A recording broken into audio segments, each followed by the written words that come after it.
Canada's at a crossroads, according to some new research from the Martin Prosperity Institute. It says it's time to reinvest resources from the energy sector into building a more secure future as an urban knowledge economy.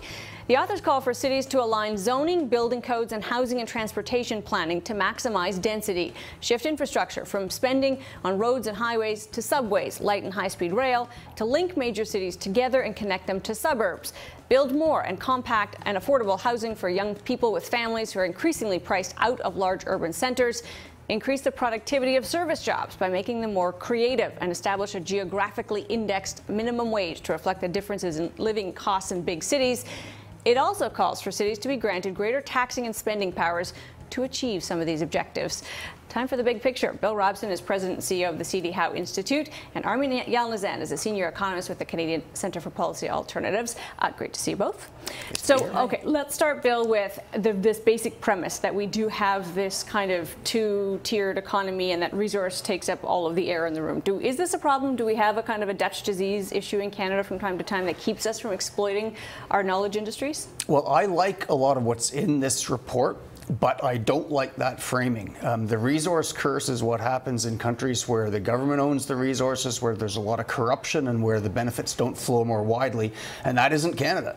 Canada became a wealthy democracy by developing its resources over time, and even up in the most recent period, it's interesting when you look at the most innovative provinces, for example, you look at patent applications per person, Alberta and Ontario are the top two. So it's clear there is a lot of innovation in that area, and I think it's too bad that the report felt obliged to run that down, because it has been a source of strength for us, even as we've been developing some of the higher talent things in the urban centers that they talk about. Yeah, would you agree? I mean, because even it's funny, even if you did think that were the case at certain points in our history, at the moment, the idea of taking resource revenue and investing it in this other place is not really the greatest time to take anything from the resource sector, because it's actually kind of leveled off at the moment. It has leveled off, but as they talk about maybe raising royalties on energy products in Alberta, they're also talking about reinvesting from the top down into the type of innovation that might actually produce more sustainable resource extraction, but also other forms of energy generation, and maybe even distribution issues. And I think that's kind of part of the story. I agree with you entirely, Bill. I didn't love the framing of it used to be the West that propelled the economy. With a knowledge economy, it'll be the East that does so, and here are the top cities that do it, and that all of this knowledge is going to come from the bottom up. So I'm not loving either one of those two frames, though I like a lot about the report, as Bill does. What I want to see is that we also have top-down investment in innovation, because I think, like Mariana Mazzucato says in The Entrepreneurial State, you can actually steer innovation by investing in primary sciences, too. So but let's talk about another piece of this that I think is important, and we should note that one of the co-authors of this is Richard Florida. He's done a whole body of work on cities and how important they are, and creative class, and so this is kind of his focus is on how an urban center can sort of foster this. The service sector stuff is interesting to me, because services, of course, is the vast majority of our economy. We don't talk a lot about innovating in the service sector and what we could do to make that sector better, and a big reason for that, Bill, is that a lot of service sector jobs aren't that innovative. They tend to be sort of lower end, lower paid, part-time a lot of the time. Is there something we could look at there that says this is a whole kind of part of our economy that we sort of ignore and just let be? Well, the part of it that's been kind of the untold story, and it's one of the reasons I objected to the framing of this report, is that even during that resource boom, during the last 20 years, we've had a huge surge in professional services, and you can see it in the trade data. Canada used to have a big deficit in professional services. Now we are big exporters of all kinds of computer, financial services, engineering, architecture, and so on. And these are the very high-end jobs, the very human capital intensive jobs that are a lot of the ones that the report is advocating we should have more of. So it's very different from a lot of the lower-end, low-skilled service jobs. But when you think about what fosters them, I do like a lot of what's in the report. That sort of thing does thrive in big cities. The key thing with regard to Florida's thesis that I would argue with is what's cause and what's effect. It seems to me that when you're a magnet for talent, talent. You get all kinds of talent coming in. Clearly, we've seen that in Toronto, for example. And of course, you get other cultural things that come out of that as well. It's all good. But he sometimes, I think, puts some of the cultural and the decorative stuff ahead of what drives the economy. Yeah, I actually think that one of the things that one of Florida's strengths in talking about the creative class and the service sector is acknowledging that there's a lot of inequality where there's a lot of creativity. Right. And how do you actually maximize everybody's talent, I think, is one of the strengths of what he brings to the table. And that's a really good discussion. And in services, yes, a lot of them are involved in just caring and doing lots of routine stuff, but also the services include not only financial services and the stuff that we're exporting more of, but all the IT stuff that is exploding, and that happened at the same time as the energy boom. And I think one of the really fascinating things we could be doing is marrying, we learn by doing, and we do energy very, very well.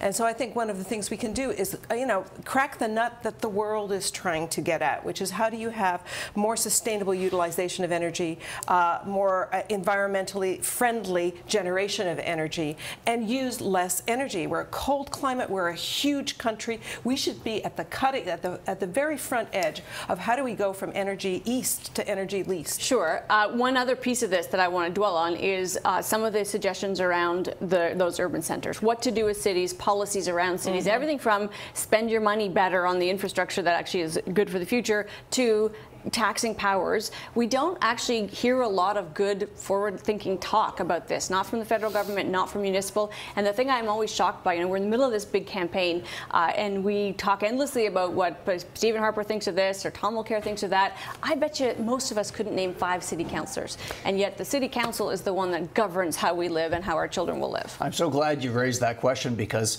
one of the places in this report where I get really hung up is I'm a big fan of more fiscal autonomy for cities. I do think they need more revenue-raising power. I think a lot of the capital investments that need to happen should be run by the municipalities, not the federal government through the municipalities.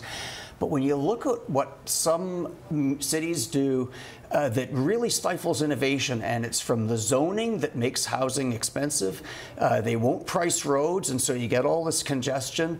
I could go on and on about the difficulty they have with investments. And then when it comes to innovations, again, I'm sorry to mention Toronto again, but food trucks, now they've decided they don't want Uber. I mean, how friendly towards innovation is that? So I'd love to see them have the powers. I want Armine here, but don't apologize for talking about Toronto. This really irks. I grew up in the West. I know what it feels like to hate Toronto and everybody who lives here. The fact of the matter is, though, we can protect the dairy farmers all we like. If you invested that same money into the city of Toronto, the returns for the whole country would be outsized. We focus on these crazy little splinter groups, and then we say, well, don't talk about a big city because that's focused in one place. And well, everybody benefits if Toronto does well. Well, what frustrates me is that the cities do need these powers, but most people look at the way they behave and say, we don't want to give them powers. They behave like idiots. And so we're trapped in a bit of a vicious circle there. The thing that really bugged me about this report, though there have been cities talking about we need more revenue-raising capacity. But if we do it from the bottom up, the revenue-raising capacity, how do you make sure that there's cities across this country become people magnets, not just the ones that are already people magnets, so that we're actually multiplying the epicenters of innovation and making sure that all the young people in our country and all the newcomers have an opportunity to contribute their maximum potential. Well, I think that's a good point. One of the things that they do talk about here, which again, if we could have a real focused conversation about the benefits, this high-speed rail link, this corridor that we talk about in southeastern Ontario. I know it's very political, but from time to time you get the sense that the trucking lobby has a bigger say in whether that's going to happen than people who are thinking about the future. I agree with you, but part of our conversation has been here is how do we invest in these cities to make them people magnets, make them really efficient, really support the ability to thrive and innovate. But at another level, our conversation is all about, I'm paying too much in taxes. You can't have these two conversations at the same time. Taxes pay for something. We should be arguing very, really loudly about what is it we want our taxes to do. If it's not doing that, then give it back to me. But we're not even talking about where we want the investments to go. Okay, well, let me just key off that and say that if we want cities to have more revenue-raising powers, I would give them sales tax revenue. And the growth friendliness of a broad sales tax compared to the property taxes that are really hurting investment badly in major cities, including including Toronto, but not only Toronto, heinous tax. You could pay the same level of tax and get way more for it. Can I just you got 20 seconds? Yeah, to whatever. tuck into there. There's two trends that are going on: economic consolidation. The big players are getting bigger, and more atomization of economic activity and innovation. Both of those things mean there's more leakage because there's more tax avoidance. We're going to have to start talking about raising taxes too for the country that we want. Not too soon, I hope. Thanks to you both. That's the big picture. Bill and Armine.